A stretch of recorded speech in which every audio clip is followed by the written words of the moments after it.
Hey, everybody. Good evening. Happy Thursday. I'm going to give it a few minutes for everyone to jump in, and then we'll get started. And today's topic is going to be how Christians are like children who refuse to grow up. I think you'll definitely understand a lot of what I'm talking about tonight and relate to it.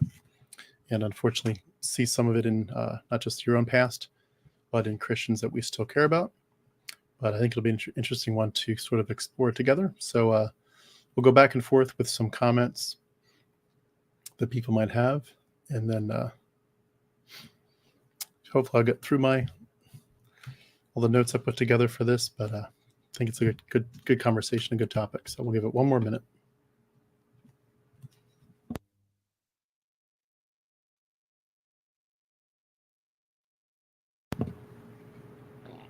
Hey, John. Good morning. They refuse to wake up. Yeah, that's a good way to put it. Excellent agnostic. Hello, hello. And Susanna from Scotland is here. The UK representing. Nice to see you. Hope you all had a great Thursday. Jan Q is here. Nice. So we got enough to have a quorum. So we'll get started. But thank you all so much for joining. And again, I will I'll just hey Jen, and hey Steve. Stephen, thank you so much for joining us. And I will basically Emily, Kansas in the house. Nice. Thank you so much for joining, Emily. And Disillusioned Pony Tricks. Hi y'all. Long day. Good evening. Good to see you. Thank you so much for joining us. And Excellent Agnostic. My inner Christian is triggered by the title. Yeah, I hear you. And hey, Stephen, great to see you too. Awesome. So, Miss I, don't forget me. Thank you so much for joining us today. I did want to start by saying I'm sorry that I've been a little bit absent. I've had some obligations for the litigation that's ongoing that have taken my time, and it's been my top priority, of course. And it's still there, but I kind of gave myself a just like a mental goal of like, until this is like 95% done, I'm not going to jump back on the live stream. So I'm 95% done, so I'm jumping on YouTube, which is nice. It's nice to be at that level. So thank you so much for your patience with me. Also, for anyone that kind of follows me and just kind of see what I'm doing every week with these live streams and with my interviews. I do have interviews that I've done quite a few that I have to edit, but I just haven't had the time because of the paperwork I've been working on for court. But also in terms of just the next few days, whether it's the interviews or my live streams, I do have family coming out of town. I haven't seen my mom in about 8 months or so. So she's going to visit, and brother and sister-in-law from Charlotte, North Carolina are visiting, and their little boy. So, and the kids will be with me. So it'll be a good time for a little family weekend. So you won't see me doing just about anything until like Wednesday of next week. So I apologize for the absence. But anyway, let's jump in. Today's topic, again, is how Christians are like children who refuse to grow up. Hey, Anne-Marie. Thanks for joining us. So I've been thinking about how, yeah, absolutely, John. Thank you so much. When we deconvert from Christianity and we realize it's mythology, and we're on this, this big journey of deconstructing and analyzing everything that we once thought was the truth, and we're going deep in these uncomfortable questions like, why did we find comfort in the Yahweh character? Why do we even delight in him? I mean, it's such a violent and horrific God, belief system, but we loved it. It was our everything, and we wonder what were the chains in our psychology that kept us bound to it. Allowed us to call him a good father and to delight in the gospel. And everything was wrapped up for us in this divine love. It was like it's this warped, bizarre perspective where all this fear and shame was like, it's okay because God loves us. And it really messed up our sense of morality, our sense of self-worth, as we talk about quite a bit.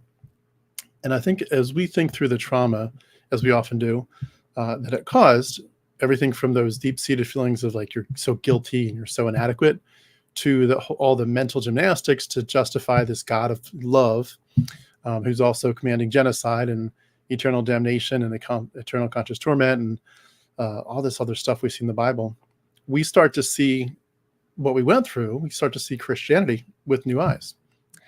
And I think we begin to realize how incredibly childish and even simplistic our worldview system was. And I don't mean to say that some of our theology wasn't quite complicated. I mean, I remember reading systematic theology books where it was like, 10, 15 different volumes of this thing. And I read them, quite a few of them. Very, very boring, but I ate them up. I loved them. But I noticed even early on, there was this irony to me about this verse in 1 Corinthians 13:11. It says, when I was a child, I spoke like a child, I thought like a child, I reasoned like a child.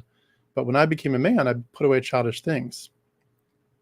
And the irony was not lost to me that, when you look at Christianity, it's a very childish worldview. And I'm going to dive into that in a second, but it's like you've got this person, presumably Paul, whoever he is, saying, I used to be a child and I thought like that, but now I've graduated to mature things. And you realize, wait a second, if you're going to graduate to mature things, you're going to have to put away the childish thing that is Christianity. So it's sort of this overwhelmingly bizarre display of cognitive dissonance that we seemed to cling to these childish things, to things like simplistic answers, to magical thinking, our dependence on an authoritarian figure who would kind of control us and make the world all right. And we refused to grow up and to face the world as it really is. And Christians around us still do it. And as the cliches go, they have this fixed mindset, and we want to have a growth mindset, but they won't do it. They can't even see it. And I think Christians and Christianity can appear to us who have escaped as this worldview that's just like nonstop immaturity. It's like, when will you see? When will you grow up? When will you take your personal growth as a human seriously? When will you get rid of this childlike dependence on fairy tales? And over, there's so many ways in which we just feel like it's time. It's enough time has passed to move on from this worldview. So I want to talk about some of the ways that this is truly childlike stuff, and they just refuse to grow up. I think one of the biggest ones is the desire for simplistic answers. Those of you that have kids, they want simple black and white answers. Doesn't mean that they don't get into the why phase, but they still often just want it to be simple. It doesn't matter how complex some of the questions are. If you can come down with a black and white answer, they're going to often be happy. And they want simplicity in a world that's very confusing. And I think Christians do the same thing. They want these simplistic answers, even to some of the hardest questions. I mean, you think like the questions about like what is God up to in terms of his plan? Or why does suffering exist? What happens after death? Do you go to heaven or hell? And we end up with very, very, very childish, simple responses.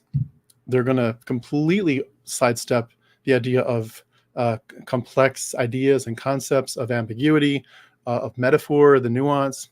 It's like the contradictions that they're going to face and they're going to have to grapple with as an adult thinking through this maturely. It's just too daunting. I don't want to think through it. Just give me the answer. That's what we're realizing that they're doing. And life doesn't work that way. Life is beautifully messy. Life is uncertain. Real life doesn't work that way. But they refuse to face that. They refuse to grow up. And they want to say stuff like, oh, God just works in mysterious ways. Maybe that gives them a little comfort, but it's also a way of saying, I don't want to grapple with the difficult questions like suffering and injustice and all those hard questions. But if you give them a simple answer, they put a smile on their face and they say, I'm quite happy with that. Just trust and believe God's got it. Another one that's related to it, in a sense, is their dependence on this authority figure. We all, I'm going to go to the comments, by the way, in just a second, but we all know that when we're little, we're looking to our parents as these authority figures that are going to be telling us what to do. Not that we always like what they tell us to do, but we also know that we find security in knowing that they're always watching. If we're ever like hurt, if you get cut, you can run to them quickly and say, hey, I've got a cut, I need a Band-Aid, an owie, whatever. And they just like, oh, I'll drop everything and take care of you. They're a caregiver. And so they're going to tell us what's right and wrong. They're going to fight for us. If our sibling is beating us up, they're going to say, hey, stop that. They're going to guide the family's behavior. They're going to provide an overall sense of safety. Certainly when the thunder and lightning starts coming, they pull us in and give us a big hug and say it's going to be okay. And Christians are doing the same thing. They want this authority figure who's just going to comfort them. Instead of developing their own sense of maturity, their own sense of like a moral compass, they're going to lean heavily on God and on church leaders to dictate what to think, what their values should be, and their ethics. And they think that God, or these men who are speaking for him, are filling, in a sense, the role of this stern father figure. His word is law. It's good. His word is law. He's good. You can trust him. He'll take care of it. And just like adults, just like kids are looking to adults for a direction, there's this unwillingness and immaturity where they can't assume that idea of self-determination. And they want someone to just take care of them. They want to be kept. The sense that I get is that Christians, and myself included, we're often saying the Bible is simply my ultimate authority. God's word says it, that ends it. And for some people, it's even as weird as like, that's what the pastor says. It's not just what the Bible says. It's how my pastor interprets it. I go with that.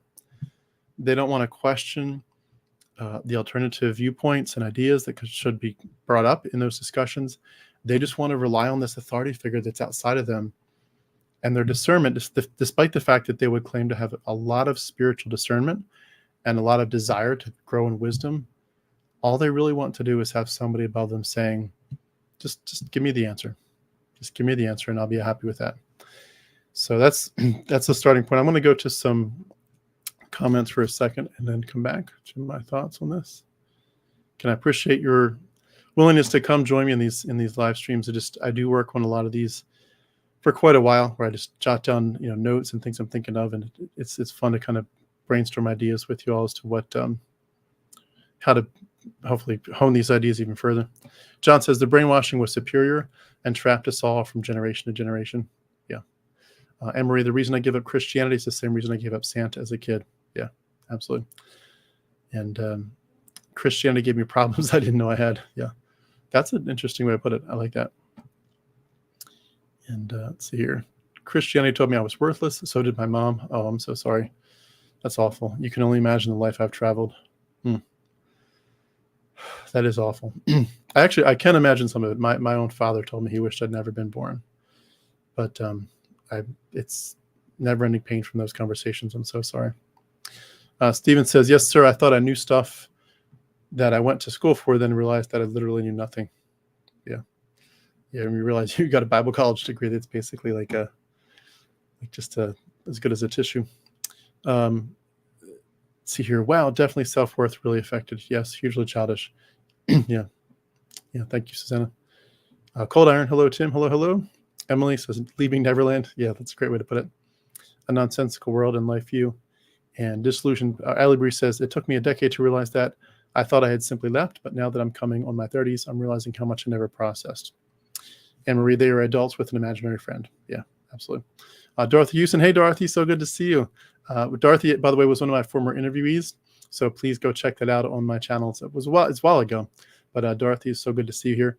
Dorothy says, just finished a book by T. Leving, A Well-Trained Wife, My Escape from Christian Patriarchy. She was a part of the Quiverful Bill Gothard cult and has deconverted. Awesome. I will look her up. Thank you for that heads up. It'd be great if she could share her story with us. Disillusioned Pony Tricks. I see what you're saying. Christianity added problems to an already hard life. They'd call it sin. Yeah. Very cultist with Jesus as the boss. Good way to put it, Annie. Dorothy sounds good to look into that as my Quiverful reach 6 children. Yeah. Thank you, Anne-Marie. Appreciate the support. Therapy for all. Yeah. And on top of that, they over-glorify the experience and invalidate most struggles. Yeah. John says, those first 7 years of a child's life is the most important years. Screw that up, especially with mom or dad and Christianity. Well, yeah, exactly. So let me go into here to a few more comments or a few more points. I was thinking about how a lot of us really, as kids, are wrapped up in the idea of it's everything is punishment, like avoiding punishment or getting that reward. Everything is like, I want you to praise me. Good job. You did a great job with that drawing or painting. You did a good job playing with the kids and not fighting. So I'm going to give you these treats. Or there's a fear of punishment. For me, of course, it was very physical punishment when I was a kid, but whatever it is, scolding, timeouts, something's going to get taken away from you. You get some kind of punishment. And your whole moral world as a kid is based on what punishment can I avoid and what reward can I get. And it's almost like someone mentioned before, Santa Claus. It's like, if I am good enough, do I stay on the good list? How do I avoid the naughty list? I see the elf on the shelf as it were in my mind. I don't want God to take away all the good toys. So I will obey him, but only because I want him to be my cosmic Santa Claus. So I think it's really that's the way it is for even adults. It's this reward punishment system. Obey, and you'll be rewarded with heaven, and you'll be rewarded in some way here on earth. Although if you go through suffering, just chalk it up to God has a plan. He's using suffering to, in some way, help you to be more obedient or trusting. If you don't obey, you're going to be punished in the afterlife with hell, or you're going to be punished with bad stuff here in life, as God simply has to do anything he can to get you to bow your knee and bend your knee and bow your head and do what he says. So Christians are going to say things like, I want to hear those words from God in the afterlife. Well done, good and faithful servant. And I want to have a crown of jewels that God gives me. I hear that the idea of the fear of the Lord is the beginning of wisdom. So I'm going to be afraid of him. I'm going to fear him so that I can have this wisdom. There's this, again, super simple, almost transactional approach to everything in life, including morality, based especially in this case on rewards and punishment. And that's a big piece of this is the simplicity. I don't want to think through it. I don't want to have the nuance. I just want it really, really black and white. There's no gray area. And when you really dive into that and you really think about a relationship, like if you were to say, for example, I was thinking of a good parallel. If you were in a marriage, let's say it's otherwise, there's no issues, there's no abuse or anything, it's just a normal marriage, but you suddenly, let's say that one person, you start to realize that they are doing a lot of things for you. Maybe they're washing all the dishes, they're doing all the vacuuming, they're cleaning out the car, they're doing everything they can, and you realize that they're doing it in a way that they want to earn sexual favors later, right? And you might say, in one sense, I appreciate what you're doing, but a marriage that's based on, if you do the following 10 things, then we get to have sex. And if you don't do enough things, then we don't. That's not a relationship. That's just a to-do list. And that's a reward or a lack thereof, or a punishment. And you're not really going to have strong intimacy in that relationship if everything is just, I will only love you if you jump through these hoops. And that's what we're setting ourselves up for as Christians. We're saying God has these hoops and he wants you to jump through them. And if you jump through them, you get the good stuff. And if you don't, you don't. So that simplicity is really, it's time for us to grow out of it when we're, Christians deconstructing. It's a beautiful thing to say, I'm done with that. I'm done with that world. There's much more nuance to a relationship, to a marriage. There's much more nuance to this world as a whole. Big one again is, we touched on this a little bit, but magical thinking. I think this is a big one. I'm going to try to expand on this in a couple ways, a couple points here. But, when we're looking at Jesus and God as like Santa Claus, we're basically engaging in magical thinking, saying that our wishes, I can ask Santa for something, even in my head, or I can write him a little note and pretend I'm mailing it to the North Pole. I can make my wishes known. And it's going to directly affect what he brings me on Christmas morning.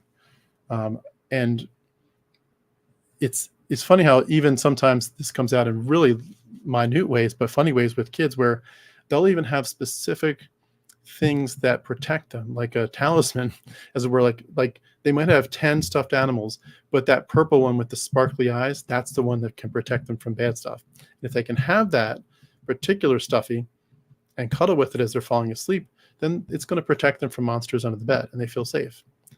I think a lot of us really do that, did that a lot as Christians, where we would say a prayer can alter reality. We can just request a miracle that's going to defy natural laws, and God's going to give us these divine interventions and signs, maybe even hidden in like some kind of weird, like the Jesus thing with his face on toast. He might do something really ironic. He might just, something's going to be popping up on the side of a bus, and it's going to come by you today. Like, that's a message from God.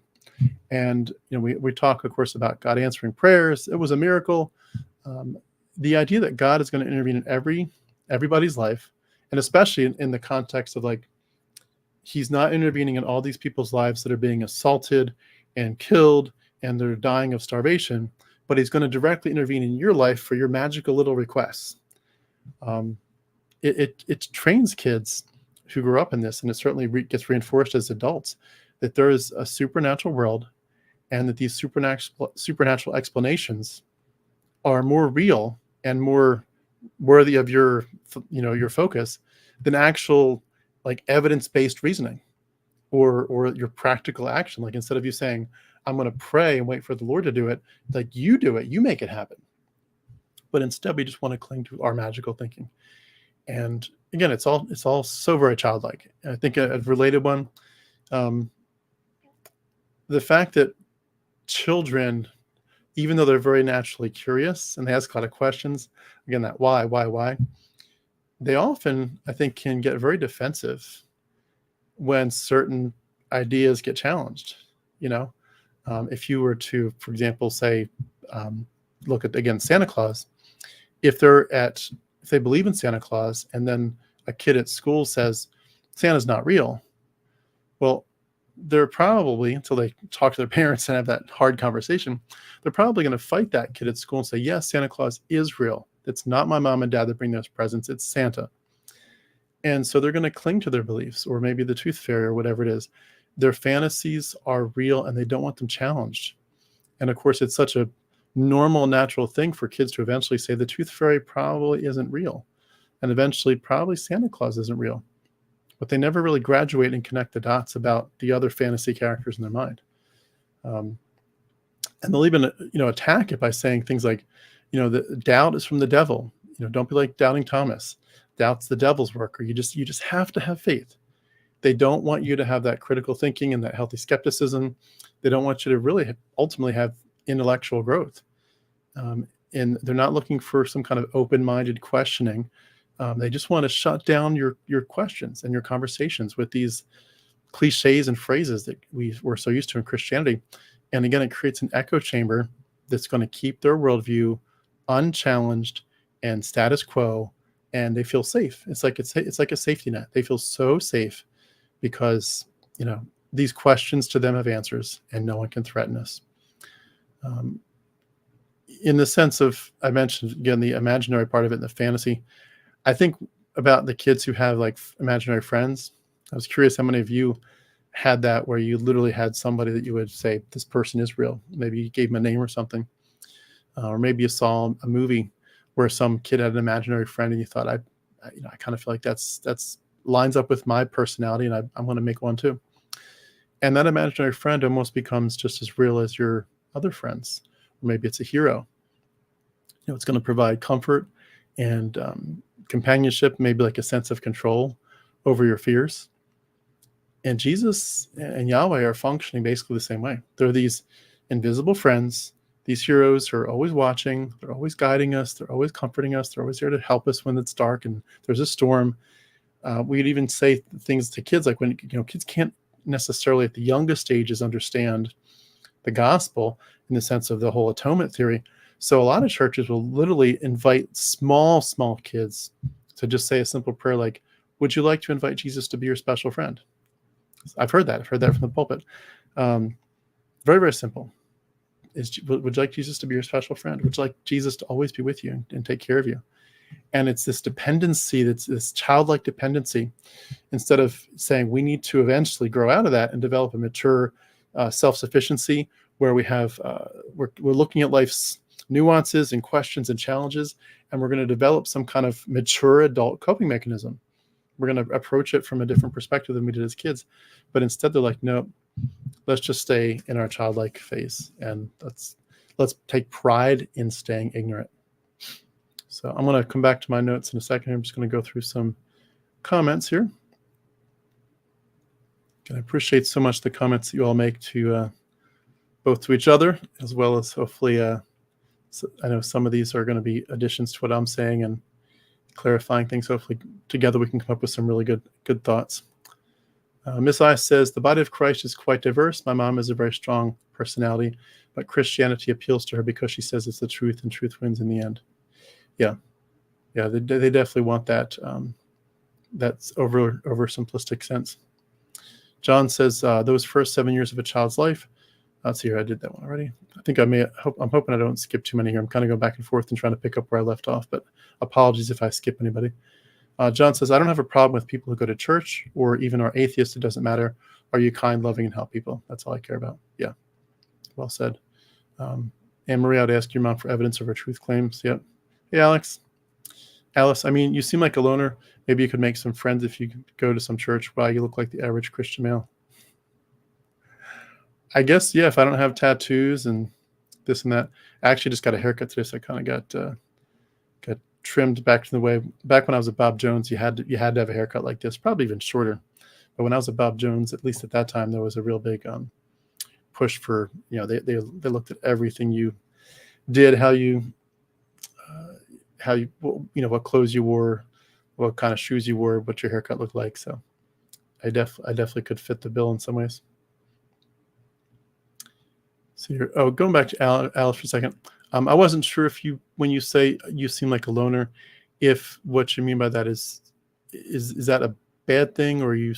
I have a whole bunch of friends. I'm very, very connected. In fact, I can't keep up with everyone, as some of my friends know. I take longer than I want to connect with everybody. But no, I'm just doing these live streams because it feels like it's a good way to connect with the community. But no, I'm definitely not a loner. I really, really, really love to be with people. I love the community. I love how much we love on each other. So no, if I were to go to a church, it wouldn't work because I don't believe that system anymore. I might appreciate some of the kindnesses that people could, we could certainly be friends with Christians. I am friends with many Christians, but in terms of going to a church, it would never work because I don't think that that worldview is correct. But Alice, if you ever want to talk about it, let me know. See here, Miss I. Emery says, yes, one day I would like to have a deep conversation with her. Yeah, I hope you can, for sure. Damned if you do, damned if you don't, damned if you do. Yep. Peace and blessings, hey Donovan. Stepford Wives, yeah. Let's see here. And we got to remember, most of us were Christians who wholeheartedly believed everything, so I cut them some slack because they don't know any better. Yeah, well said. The single greatest moment of my life was leaving Christianity. Yep, absolutely. I would say, I'll just add to that, John, the single greatest moment of my life was leaving Christianity and helping my kids to understand the mythology of where it came from. Sort of two sides of the same coin. See here, Susanna says, yet we have to come to God with a childlike faith and just believe because you're told to. Then we are told to grow up, and I think the deconstruction group actually has when we've questioned. Yeah, exactly. Christians talk about grace, but never give it to those who leave. Yeah, very ironic. A year or two longer than Tim. Okay, nice. I was out in September of 2019, so I'm coming up on 5 years. Pretty crazy. Alex says, supposed to be a 50-50 relationship as well when you are doing all the giving. Yeah, that's a good way to put it. I like that. Stephen, 7+ years. See here, Susanna again. True, John, we were told they left because they were never part of us. Yeah. There's always a loop, always some way to hook us into that bad group. I stump them every time by giving them the grace they don't give me. It's all psychological, folks. Yeah, well said. 2023. Nice. Before long, it'll be 10 years, and you'll be looking back, and you'll forget you were ever there. Allie says, I used to pray for my friends and family, then feel guilty and tell God I was sorry that I wasted time not praying for less fortunate people. Yeah, I had that very much as well. The weird thing is that now I study more than the previous 55 years. Yeah. Disillusioned pony tricks. One of the most harmful things that I was taught in church was that my heart was deceitful and I can't trust myself. Just effing ignorant thinking. Yeah, it does. It gets in there, and the roots go so deep. John says, holy schmoly, me too. I'm talking 7 days a week for the last 6.5 years or so. I've maybe had 8 to 10 total days off during these past years from doing this. Yeah. Let's see here. Steven says 65% of my day. They want simple answers. Yeah, they really do. Already done with the Bomb, the Bible study for this year. Tim, an atheist I am not, yet I dig this dude and I love him for who he is. Doesn't matter what he believes, he's kind and loving and helps people. That's what it's all about. Yeah. Yep. And I appreciate so much, John, all your comments. I've seen you quite a few times, and I love what you're sharing. So glad. And we definitely don't have to come to the same conclusions. That's part of the fundamentalism that we left was, you have to believe like me and agree with me, or else we have a problem. It's like, no, that's even outside of Christianity, we need to avoid fundamentalism. So, Stephen, I left the cult. Ex-cult Carol, I would pray on my knees sometimes with such fervor. When life got insane, I would get up and feel so much better and assume that was evidence for God. Now I understand that I felt better because there was a psychological component to getting all that emotion out and processed. Yeah. Have you ever had a prayer answered? John, thanks, Tim. Absolutely. So I caught up with the comments. I want to go into a few more thoughts here for my notes. I think a lot of Christians are like children who refuse to grow up as well, because children, if you've got them, and I've got 4 little ones, age 9 and under, so it's when they're with me, it's romper room, but everything's about their perspective. They're so naturally egocentric. They're not going to be naturally altruistic. They struggle to see beyond their own needs, their own desires, their own interests, even when they can put pieces together and say, I understand that if I do this and act maturely, then I will actually have my needs met in a greater way. They can't even put those together. They have to be like, I need my needs met right now. And if you're telling me I can be patient and everything will work out in 5 minutes, it doesn't matter. I'm so egocentric that I'm egocentric about myself, but I'm egocentric about this very moment. It's about me right now. And you can tell kids, hey, I see you both want the same toy. So how about this? I'm going to put the timer on. You have it for 5 minutes, and then you give it to them, and they have it for 5 minutes. And a lot of times they can't do it. They can't do it. And you could even give them a bigger reward. Say, hey, they have it for 5 minutes, but if you're patient, then you'll get it for 10 minutes when they're done. Nope, I want it now. Christians are the same way. It's this narrow-mindedness, insisting my way is the only way, if my worldview is the only valid one.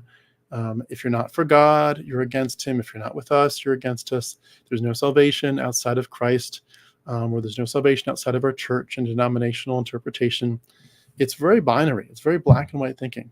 And Christians, if you haven't thought about this, it's a big deal.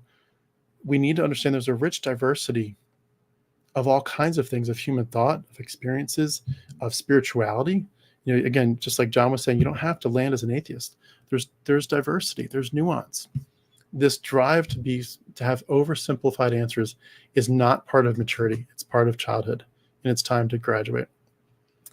I think a lot of us also are really dependent on those around us. As kids, we're playing with the kids in the park or the neighborhood yard, and we want everybody to like us. We want to, people, when we're splitting up teams, like who wants to be on this team? Oh, pick me. We all want to gain approval from our peers. We want everyone to give us validation. Oh, that's a really cool shirt. That's a really cool thing. Oh, you're so good at playing that. You're so amazing. And Christians really do the same thing. They want to be right with their church family. They don't want to be seen as backsliding. They want their community to validate them, and they want to conform. They have to conform. They don't want to do independent thinking. They don't want to step out of line. They want to be seen as, we all collectively applaud you. They want everyone to clap. And I saw that a lot when I was a Christian. I remember growing up, it was a real struggle for, I saw a lot of people's families where some families had a lot of rules. Like, we were Christians and we had some pretty strict rules, but there were other Christians that had much stricter rules, much stricter. And I remember seeing the families that were sort of strict but still in the middle, looking at the families that were ultra strict. Like, maybe, in my family, my sister had to be very modest with her clothes, but she might still wear a dress that was like down to her knees, right? But then there were other girls in other families that were stricter, where they had to wear them down to their ankles all the time. There's real long jean skirts and stuff. My sister was allowed to wear pants, and so, a lot of the time, there are other families where girls would never wear pants.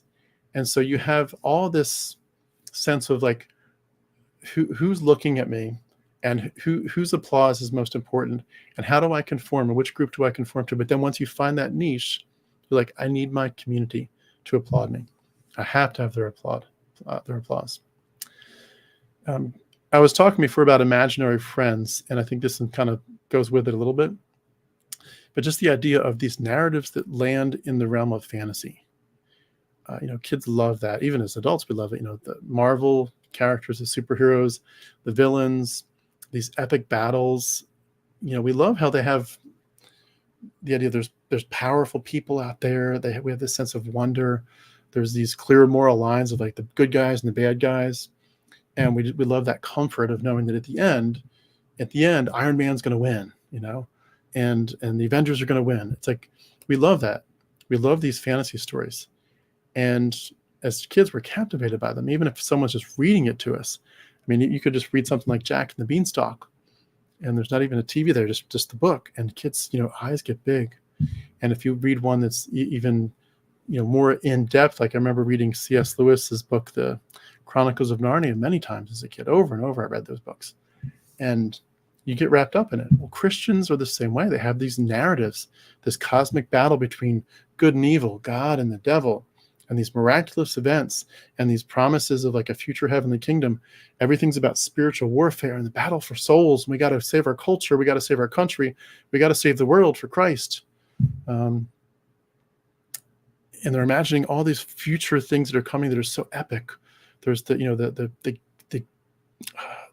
books, the Lamb's Book of Life is going to be opened finally, and all the stuff in Revelation is just so dramatic. These are kids' fairy tales on steroids. When you believe in angels and demons and apocalypticism, this final showdown of everybody's going to come together and start fighting and killing each other, and Jesus is going to come back and be the final king in control.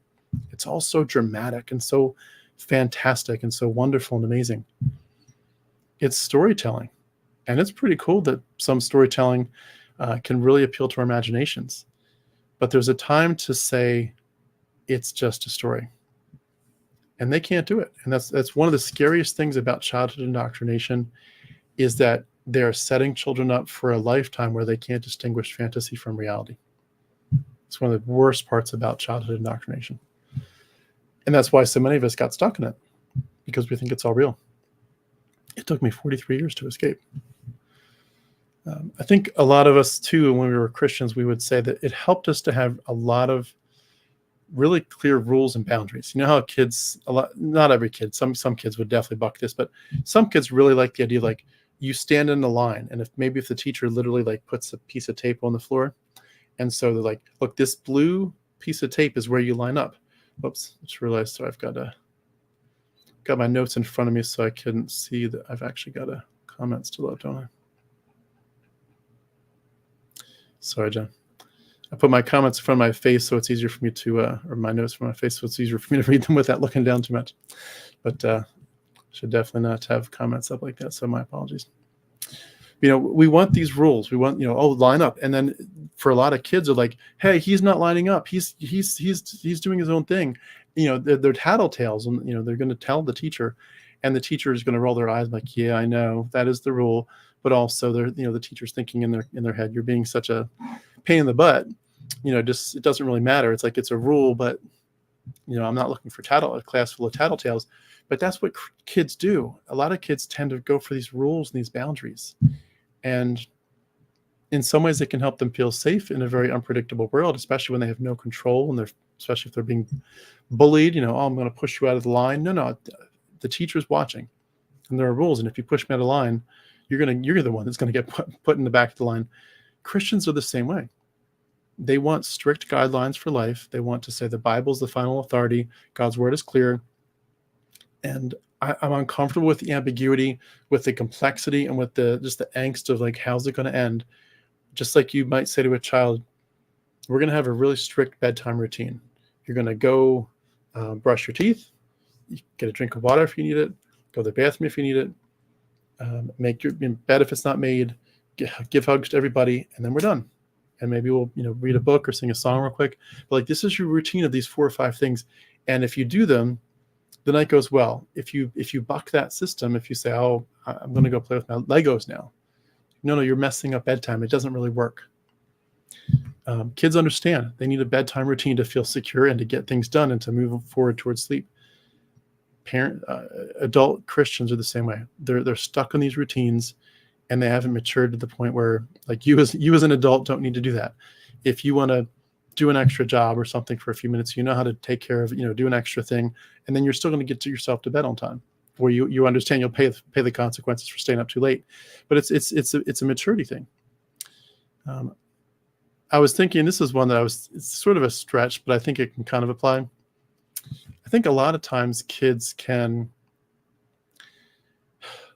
they can talk up a good talk, and it doesn't necessarily reflect who they really are. Like, they can talk about who they want to be, and they almost convince themselves that they are that person, but their actions don't necessarily reflect who they really are. And so a kid might think, I'm really good, I'm really kind, while they've just been very, very mean.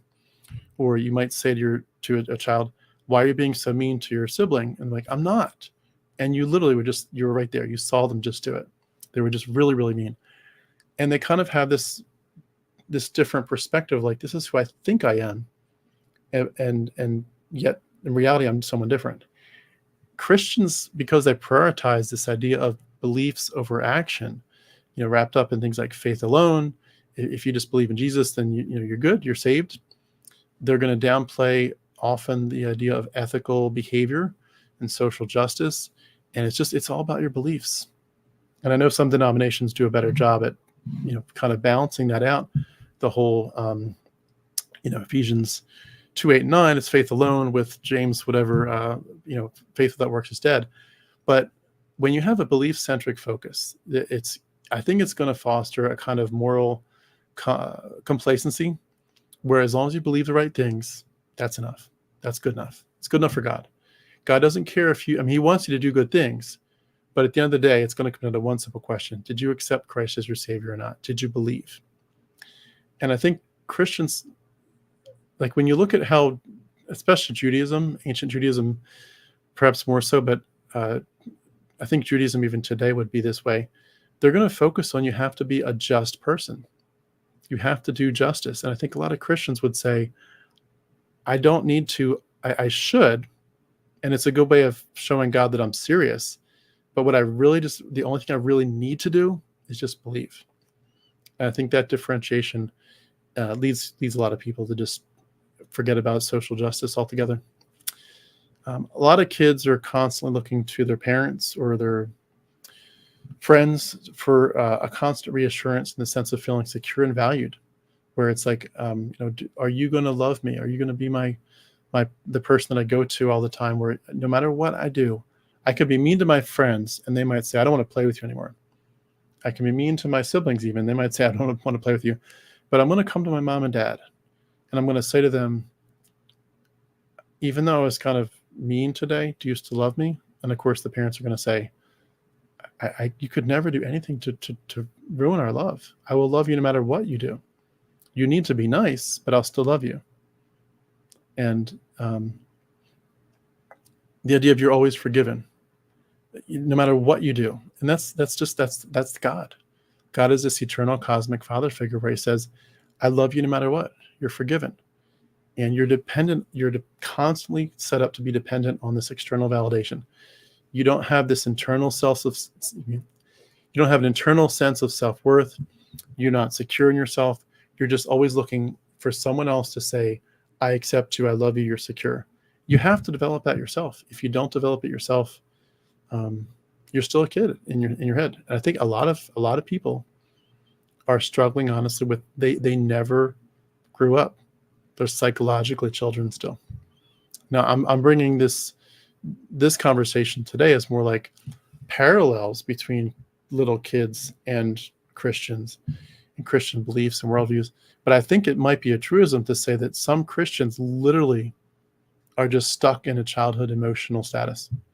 So I am going to explore that way down the line. I need to do some more thinking about that, more reading. But I do think it's possible that some Christians literally are just Like you're stuck at you might be 45 years old. You're stuck in an 8-year-old's mind. And it's very sad, very, very sad.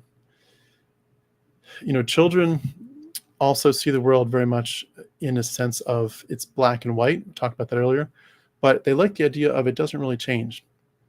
A lot of kids are very opposed to change. They're opposed to disrupting their status quo. They like their routines, and obviously some kids more than others.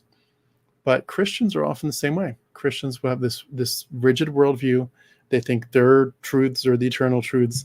They like the idea that God never changes and the Word of God is timeless. And it sort of mirrors a child's insistence often that the world is very simplistic and I have the correct way of seeing it. And I don't need to evolve with new knowledge or experience. And it's funny how sometimes my kids even will do this, where they'll explain something with an explanation that's pure nonsense. Have you ever had that? Where they'll explain to me something about they'll see a lizard and they'll explain to me something about that lizard, and you can clearly tell that they watched a science show sometime and they saw a documentary about lizards and they learned something, and now a month later they see a lizard and they're going to kind of make something up as if they were quoting it from the documentary a month ago, but they're just making it up. They're completely making it up. And it's amazing though. But if you confront them on it, they're sure. They're so sure. And I often see that with my kids. At least one of them, Ethan, who's 6.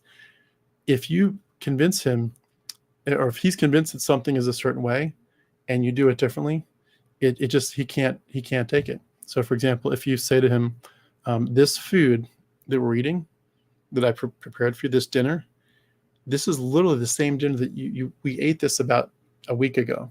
And a week ago you said this was the best dinner ever. It's so good, so delicious. You gobbled it down. And today you forgot.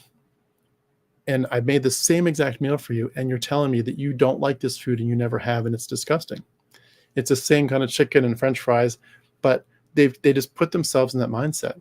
And once they get there, they can't be changed. I'm not eating it. I'm not touching it. It's very bizarre, but that's what Christians are like as adults. They get it in their minds, and they're not changing. They really they're afraid of things that they don't understand, that are different. Children are the same way. When you think about like little kids, especially being afraid of strangers or the dark or new experience. I remember even with my kids when they're always used to baths. And the first time I was like, let's do a shower because just didn't want to take the time or whatever. They were scared to death of a shower. Now they all love it. Like, oh, I want the shower because they can turn their back to the water and have like little back massage from the hot water. But a shower at first was terrifying. They literally would cry. And even if they're right there in my arms, but they're as kids they're terrified of the whatever a shower is going to do to them in their minds. Same thing with a bike. A bike is so terrifying, and then a month or 6 months later, they're loving it. A bike's not so scary. Christians are the same way. They have these deep-seated fears that those around us who are different are scary. Whether it's the belief system like other religions, or lack thereof like us, lifestyles, sexual orientations, culture, and they're afraid of things being different. The mentality that says if you are different from me, then you're my enemy in a sense. It's like it leads to xenophobia, bigotry, certainly at least a mild resistance to change on a lot of levels. Even things like don't be unequally yoked with unbelievers. Like why couldn't an unbeliever and a believer, if you both love each other deeply and dearly, and you love your family, you love your kids, you love each other so much, why does your belief system have to imply that your marriage can't last? But there's that implication of you're different, and if you're different, you're scary. People deal with that, I think, a lot with, of course, homosexuality, where it's just like it's almost like those people over there, they're like the other people. Those people are different. They're scary, and they're not. And it's an amazing thing to realize. They're wonderful. I think about people who are terrified of their kids going from like a homeschooling environment or a Christian school to a public school. I've known people Christians who've described a public school as a prison for children. They've said that's a jail, and the kids who go to public school are prisoners. And it's amazing. It's just so different, and it's not. There's really, really good public schools, and they learn wonderful things there. But I'm so afraid of it because I'm used to homeschooling and Christian school. It's amazing what Christianity does to us in terms of keeping us, again, very, very, very childlike. So here, I'm going to read a few more quick notes here, and then I'll get to the comments and wrap up. I think a lot of us, when we were in Christianity, had an oversimplified sense of justice. And let me explain what I mean by that. A lot of us, when we were kids, the idea, again, of rewards and punishment, like the Santa Claus thing, but it's just very simple. Whether it's family rules or a movie you see, good people get good things, bad people get bad things. It's as simple as that. And I think Christians have the same simple view of justice. Like you see those verses like Romans 3:23, the wages of sin is death. Or in James, you reap what you sow. And they're sort of failing to account for the complexities of it all, because you think there's issues like mercy. You can give some people mercy. Some people can get rehabilitated. There are systemic injustices. There are mistakes. And there's depth and sophistication and mature reasoning about ethics that could change the way we view some of these issues. But Christians want it to be really simple. It's you're good or you're bad. You get good things or you get punished. And I think a lot of Christians really do struggle with that. They can't see that there's nuance to the issues of things like social justice, as well as just the idea of justice, like in a court system or a jail kind of context, or in the way we treat each other in terms of punishing other people for perceived injustices. I think a lot of kids often find comfort, I know I did, in certain routines. Like, if your kids are like this, they love their bedtime stories. And sometimes you can read them a story. Sometimes unfortunately, it's necessary to put a little show on for them. But like our kids, they love that show, Octonauts. If you know that one, Octonauts is this beautiful show, very well done by Netflix. But it's just a bunch of animals that have a very, very technically advanced ship that goes underwater and just kind of takes care of all the animals in the ocean and so forth. But they find comfort in that, and then they sort of go different directions. I don't like that show, I like this one. But they find the routine, and they find what looks like comforts them, and it becomes a repetition. It becomes their practice, and it becomes a ritual. And if I do this, then I have a good night. If I get to watch my show and do it my way, it's a good night. If I don't get to do it, they get very upset. I think Christians are the same way, where they're relying on these rituals. If I can just pray and do my communion at church, every week or every few weeks, if I can worship in a certain way, if I do these things, I'm kind of mentally knocking them off my to-do list. But it's like a marker of your faith and your persistence in your walk with God.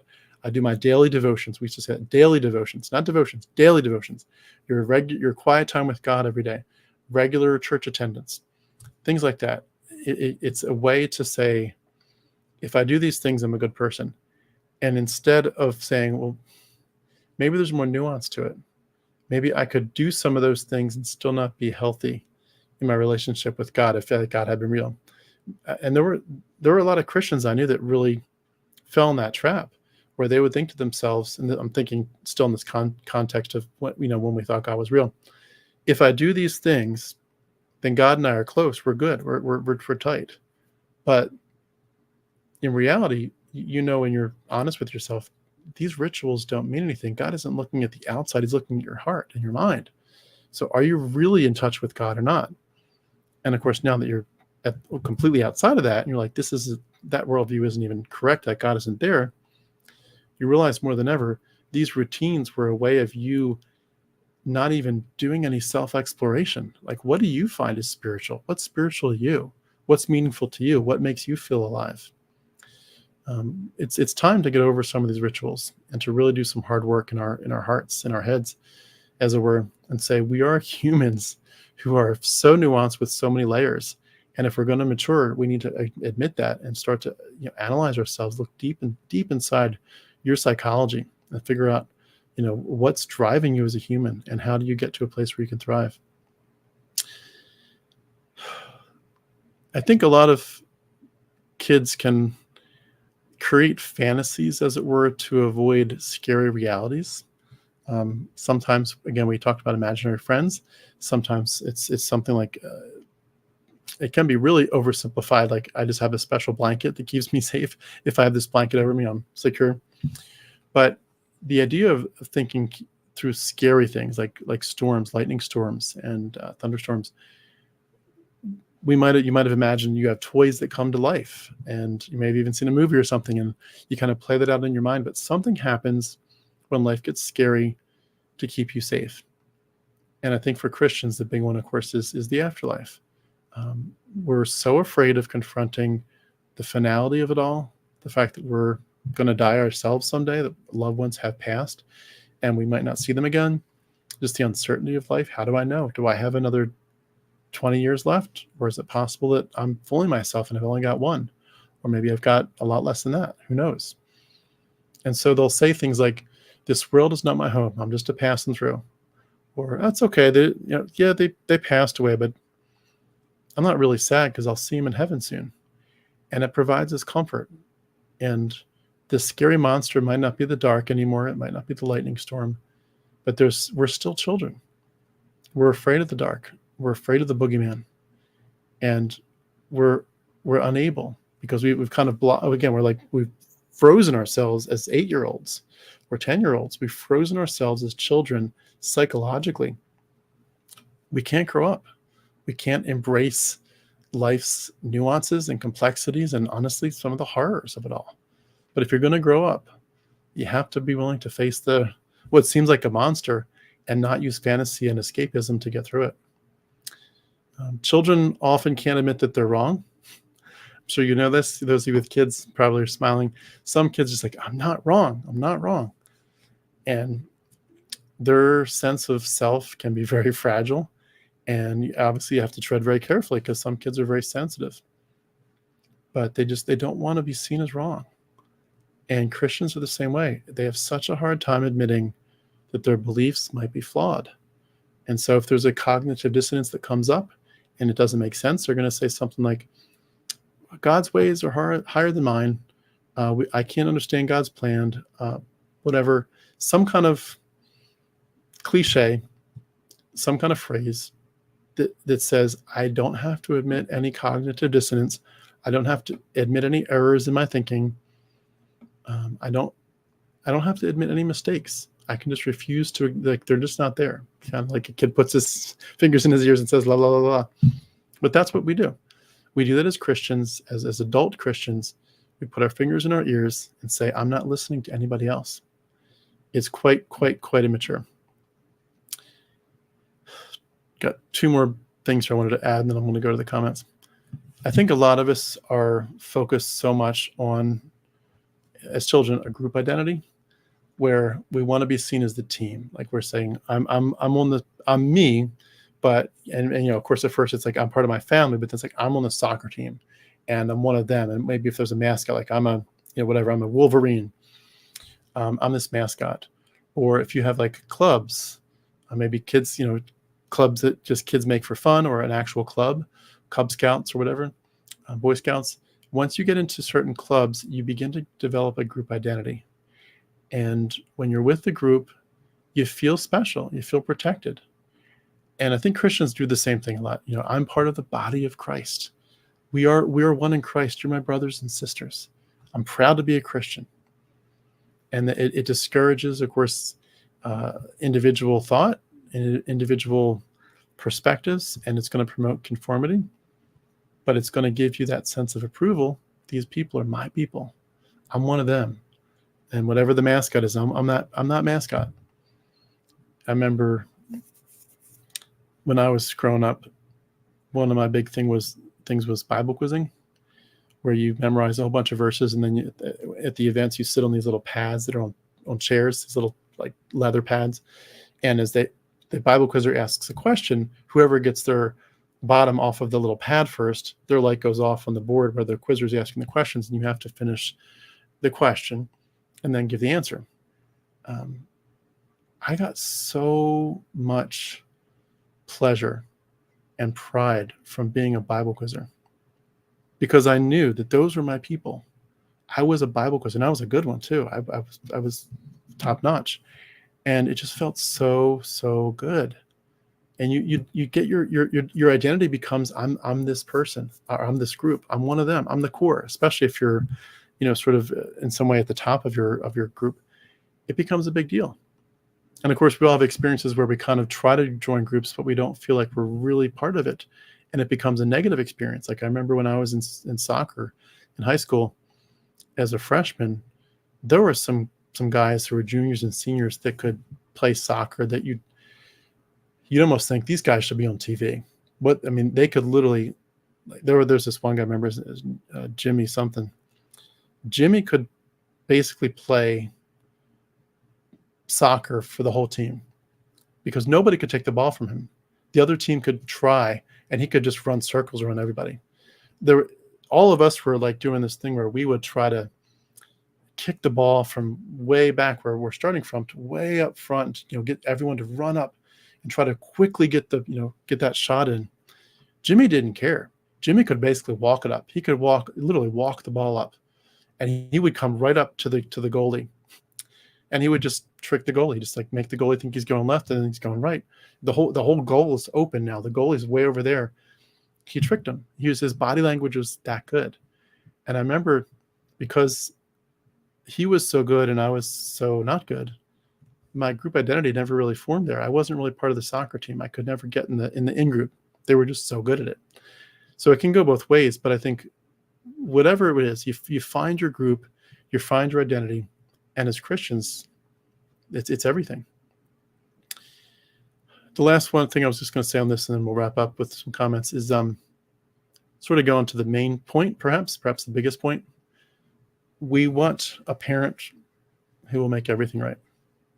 We think our parents can fix everything. They can give us, of course, that safety and that security. But, that Bob the Builder thing, can he fix it? Yes, he can. We used to say that about me. My kids would say, can Daddy fix it? Yes, he can. Because I used to be a custom cabinet maker and used to do a lot of construction work. So, by and large, I can fix stuff. So they would come to me all the time, Daddy, I broke this toy. And I'd always look at them and of course they have tears in their eyes. Oh, the toy's broken and we're going to have to throw it out. I'm like, no. Just trust me. Daddy can fix it. It's okay. And the tears go and they have a little smile on their face like, yeah, Daddy can fix it. It makes everything right. We want somebody who's like this parent above all parents who will just make everything right. So we say things like, leave it in God's hands. God's in control. Excuse me. And what it does is it encourages you to be passive. It prevents you from growing up, taking proactive steps to take care of things yourself, to personally grow. Things like social injustice. Instead, we're just in this childlike state where we're dependent. We're dependent on God forever. Pardon me. Take a quick sip here.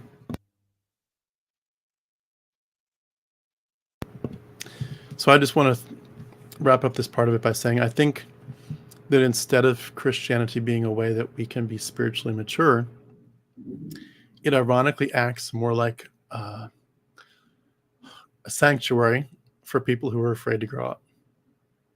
They just want to cling to these childlike comforts, and they want to say, life's not that complicated. I've got my people who give me support, who give me affirmation, and we don't like anyone who's not in our club. We keep it simple. It's black and white. It's good or bad, and we're on the good side. And as long as we stay in a little clique, stay in a little mindset, the world feels safe.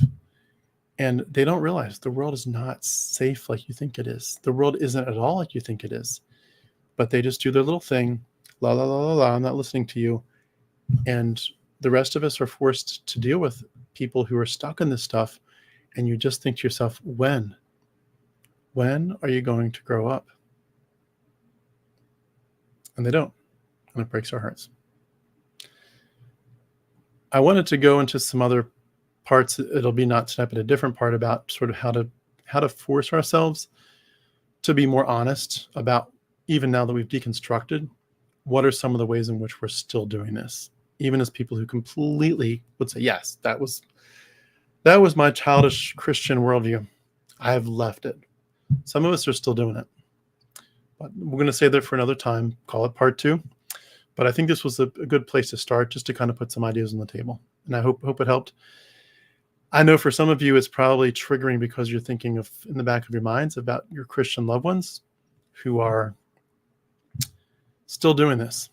And you shake your head every day. You're just like, God damn, this is so stupid. This is so stupid.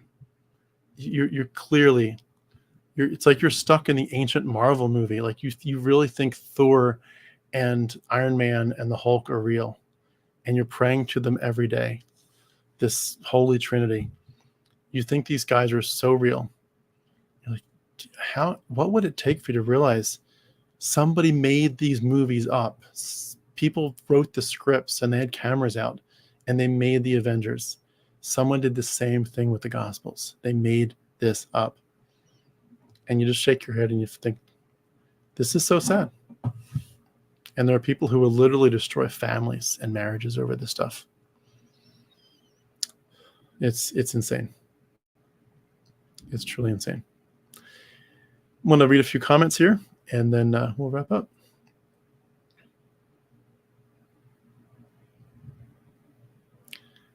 I'm trying to remember. I need to figure out how to make sure I don't miss any comments in the future. Susanna says, we were both Christians, and since deconstructing, then deconversion, he's not really discussing his stance and feels out of the loop with where my husband is at. Yeah, it is sad. When a lot of people, I think a lot of people deal with this, where it's just like, I don't know what to do with it, so let's not talk about it. It becomes eggshells. And I know a lot of you have talked about that. You've reached out to me and just said it's not necessarily going to divorce or horror of horrors, all these little, nightmare situations that could occur, but it definitely feels like we're on eggshells now. So we'd rather not talk about it, kind of like the don't talk about politics or religion kind of thing. Stephen says, if you're lucky to have support to help, it's awesome. Reality is basically on your own. Yes, absolutely. Let's see here. Linda says, eye-opening, you have to believe like me or else, yes, like a child. Alex says, I struggled to leave as I liked the community too much, even though I didn't agree with everything he said. Yeah, I think a lot of us could do that. It's hard. It's a hard journey. We all handle this differently, like you and your hubby. Be patient and keep doing what you're doing. I used to have to be around people all the time when I was a Christian. Now I prefer my silence and being with myself. No clutter gets to the ears. Yeah, absolutely. Frustrates me when they wear Christian jumpers with Bible verses on them. Yes. Oh, I could tell you stories. That's a little too close to home. Martin says many people want a just universe. Yeah. I mean, I think that's a big part of us. We want the universe to be just. We want there to be some sense of, you can't be a criminal here and then just, go to prison and die the next day and never get justice. But it's not the way it works as far as I can tell. There are people who will never face justice. What are you going to do if revelation actually does unfold in front of you? I'm not sure if that's a troll kind of question or how to respond to that. Dormi or is that Do Re Mi, like the song? Yeah, it's probably Do Re Mi. If revelation unfolds in front of me, that's a really good question. One thing I would say is just in terms of not really directly answering your question, because I'm not quite sure how to interpret what you're going for, but there were many kinds of books of Revelation out there. I hope you know that. There were lots of books that said that kind of stuff, and the book of Revelation is heavily copied from a bunch of them. Heavily copied. And it's amazing when you look at Revelation where it's copied from other books like that, and certainly the book of Enoch. All kinds of things were going on there. So it's one of those things where you just have to say to yourself at a certain point, this may not be the answer you're looking for, but there's just no way for that to happen. the book of Revelation is never going to unfold on this earth. Now, there may be things you could force yourself and say, see, it's lining up. You can force yourself, but it's not. Revelation is just another form of mythology. It's like us saying to you, if somebody wrote a book that said, if you were a Christian, and I'm not sure if you are, but if you're a Christian and someone says that there's a version of Revelation, but it's from the Muslim perspective or the Buddhist perspective, and it's very different. And what are you going to do when you stand in front of the Buddha and the Buddha does all these things, or whatever other religion it is? What if that one's the right one? You just know in your head that's not going to happen. It's not real. If there's a Buddhist version of the book of Revelation, it doesn't matter. And same thing for us. It doesn't matter. Anyway, if you do want to reach out to me privately, feel free. We can talk more. John says, if you want a better world around you, just change your mindset to love, kindness, and helping, and watch what happens to you. Yeah. Mindy says, most Christians were indoctrinated when they were children, so their maturity was compartmentalized. Yeah, that's a great way to put it, Mindy. Very well said. Stephen says, Tim, the story is the greatest ever told, but it's dangerous and has caused so much over opinions, and that's BS, sir. Yeah, so much war.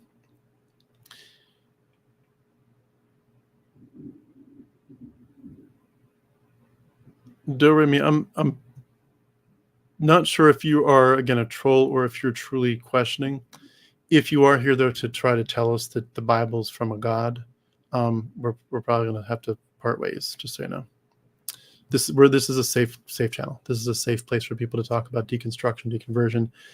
We're not going to scare each other with what if the book of Revelation does occur. Well, what if the boogeyman is in my closet right now? What if? We could say what ifs all day long. We're not going to live our lives in fear anymore. So, fair. Just want to give that fair warning. Lily Jane, it would be nice to just come try Earth. Yeah. Just enjoy the Earth. If I can't tell between delusions and God's voice, then whomever is all-knowing failed miserably at communicating. Yes. Well said. Mindy on point. It's all about your beliefs and sexual purity and correctness. Yeah. Anne says vicarious redemption. Yep. Which creates a wide open hack for other forms of authoritarianism. Yeah, agreed. John says, remember, all of us, all 8 billion of us, have separate and unique unto themselves perspectives, and no two are the same ever. Keep this in mind at all times. Yeah, it's a big piece of it. James Epperson, metal, yellow, first red. John Johnson, nobody sees life from your point of view, and nobody sees life from my point of view. Yep. That's a really good point. I've been thinking about that too, just how even when we say the same thing, like we all say a creed or whatever, it's like, okay, so we're clearly believing the same thing.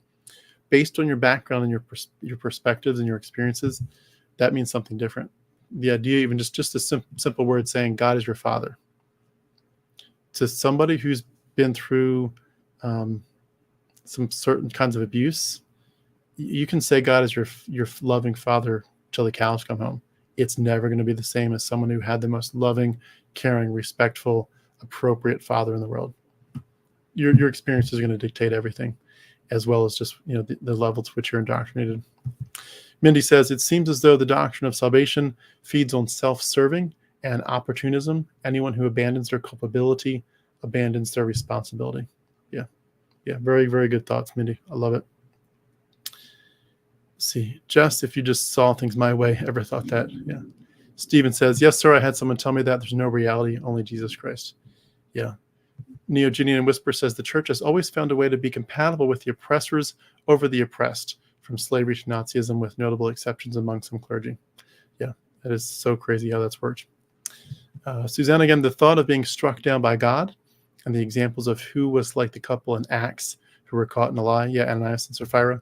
Yeah, it's crazy how that story, just the fear factor that they put in you. Like, if you tell God even a white lie, he's going to get you. Yep, fear in your words. It's impossible to see things from anyone's point of view other than your own. That takes a lot of responsibility to remember this. Yeah, thank you for those reminders, John. Good stuff. And Mindy says, faith, knowing your feelings are right because you feel you're right. Yeah, that's how a lot of it feels. And the reason you feel it's right is because your parents taught you that way. And the reason they feel it's right is because their parents taught them. Jules said, That describes my mother. She came to the U.S. as an immigrant, and she never grew past the father God figure. It was a terribly lonely experience. Crazy.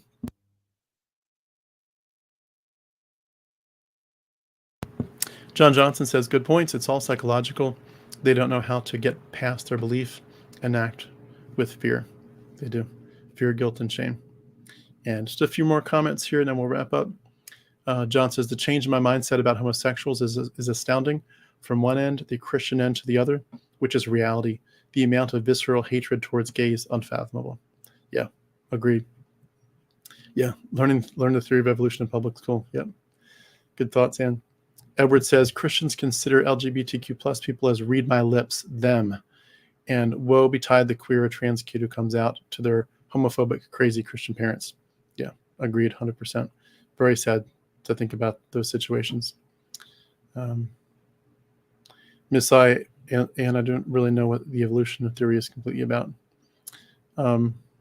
Miss I think she's just talking about just a regular theory of evolution. If you just look it up on YouTube, I'm sure there's a million videos that will explain it, basically saying how, we're part of the same family tree that evolved. So we're all connected. John Johnson says, evolution has been a part of everything forever, but we humans did not evolve from apes. This is a fact. There's more to it, folks. Keep hitting the books. I'm not sure what to think about that comment, John, but I'm not going to address it at the moment. For Guy, the foot fetishist from Fortune. My ex has a lot of prejudice for my current wife because she was my AP during our marriage. She thinks of her as an evil homewrecker and refuses to see that she's a compassionate person. It's a tough situation. I certainly hope for healing for everybody there. Let's see here. Yeah, Origin of the Species by Charles Darwin. Public school taught me the dinosaurs in fact existed. Turns out they were not made up by Satan. Yeah, exactly. So I just want to skip a few because I'm out of time here. Mindy says, Jesus, be cool. Also, Jesus, if you don't believe in me, to hell with you. Jesus, that's not cool. I like that. John says, I think the amount of work they had to put in to understand things because they didn't have a computer. Can you imagine that? Yeah, we were really, really in a great spot with the internet and computers. Let's see here. By the way, there's a storm going on outside here. You may hear some thunder through my microphone, so I'm sorry if you do. And Susanna, good night, everyone from Scotland. Lovely seeing everyone. Thank you, friends and family. Thanks. Susanna's probably gone to sleep. I hope you have. It's late there after midnight, but hope you're having a good night and sleeping well right now. Let's see here. Edward, Christians would rather die than admit they're wrong. John says, comparative myths and religions, history, all of it, anthropology, archaeology, geology, astrology, esoteric philosophy, physics, and quantum, etc. I've had to study all of this to get some truth. Yeah, it's once you start going down these paths, you realize there's so many things we just never knew, especially as Christians when we were kept from learning them. Mindy says, when my brain was fully developed in my mid-20s, I started to think that God was just in my head. I was introduced to Jesus when I became aware of my mortality. Yeah, it's very, very sad the way that we don't think about these thoughts. We're kind of given this ultimatum of like, you must make a decision for God long before your brain is capable of making an informed, immature decision. Let's see here. I'd rather a hard truth than a comfortable lie. Yeah, well said. I've kept us here well over an hour. I know there's a few more comments here. I'm going to read maybe one more. I'm going to wrap it up with Dorothy. Dorothy says, a book that helped me understand evolution was The Magic of Reality by Richard Dawkins. Explained it for me at 5th grade level, which is what I needed. Me too. Great pictures. Yeah, absolutely. That's awesome, Dorothy, and thank you so much. Great comment. I'm sorry I'm going to skip some of the other comments. I think there's at least a few more, but I've kept us well over an hour. But thank you so much. I hope this has given us something to think about. And I hope that, too, as we dive into it, maybe with part 2 in a little bit, just how to say, some of these childish things that we were stuck in before that we think we've left, we might not have left them as much as we think we did. So we'll dive into that a little bit more later. Appreciate your thoughts tonight. I will appreciate your thoughts when we go to part 2. But think about it. And if you want to email me some thoughts about it, if any of you feel like this is some of these topics that come up, if you start to think, yeah, I'm going to give it some thought. If you have something you want me to incorporate into another chat like this, I would love to hear from you. But just in terms of our personal growth, your thought process, mine, our healing, I think it's important to think through some of these things and to admit that the roots of this went so deep. And just because we can admit on some levels that we're out, doesn't mean that all of it's gone. There's a lot of stuff to dig up, but I do think that the more that we admit that childishness, and I don't mean being childlike. We should, I think, have a childlike wonder of the world and the universe and our life, but childishness and immaturity, if we can identify it in ourselves, it'll help a lot to us helping to remove it. So anyway, thank you all so much. Great to see you all again. Thank you so much for your awesome comments. Thanks for letting me get through this talk today. It was on my heart for a while. And again, I'm sorry that I'm going to be out of the loop here for a few days. I will see you all next Wednesday. And I hope you all have a great holiday weekend. And happy Labor Day to everyone here in the U.S. But talk to you soon. Thank you so much. Good night.